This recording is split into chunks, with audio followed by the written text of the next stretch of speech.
Ottoman সাম্রাজ্যের ১৪তম শাসক সুলতান আহমেদ ১৬০৯ থেকে ১৬১৬ সালের মধ্যে এই মসজিদটি নির্মাণ করেন।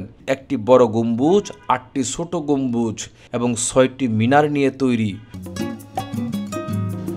ব্লু মস্কের এই জায়গাটাতে এসে আমি না একটু ইমোশনাল হয়ে পড়ছি। মানে বেশি সুন্দর জিনিস দেখলে আমার মন খারাপ হয়ে যায়, আমি আবেগতাড়িত হয়ে পড়ি। তুরস্ক যারা আসবেন তারা এই জায়গাটাতে আসতে পারেন, না আসলে মিস করবেন। এটা একটা অসাধারণ জায়গা। এই জায়গা আমাকে ইমোশনাল করে ফেলছে। ব্লু মস্কের ঠিক গেট থেকে আমি সবাইকে স্বাগত জানাচ্ছি। আমি আসাদুজ্জামান রনি। আসলে জীবন সুন্দর। আমি বারবার একটা কথা বলি, জীবন দেখতে চাই ঘুরিয়ে ফিরিয়ে, জীবন দেখাতে চাই। জীবন দেখতে এবং জীবন দেখাতে যে আয়োজন, এই আয়োজন আমি এখন আসছি ইস্তাম্বুলের ব্লু মস্কে। ইস্তাম্বুল ব্লু মস্ক মিলে একাকার, মানে ইস্তাম্বুল মানেই ব্লু মস্ক। এটা শুধু মসজিদ বললে ভুল হবে, এটা বিশাল বড় হিস্ট্রি আছে, ইতিহাস আছে।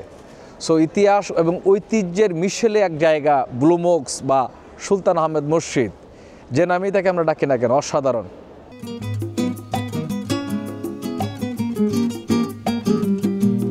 এই মানুষটা একজন ক্রিয়েটিভ মানুষ, ফটোগ্রাফার। এর সাথে এখানেই দেখা, আমাকে ভিডিও করে দিল। মালদ্বীপস থেকে এই ভদ্র মহিলা এবং এই পুরুষ এসছে। Thank you very much, nice to meet you.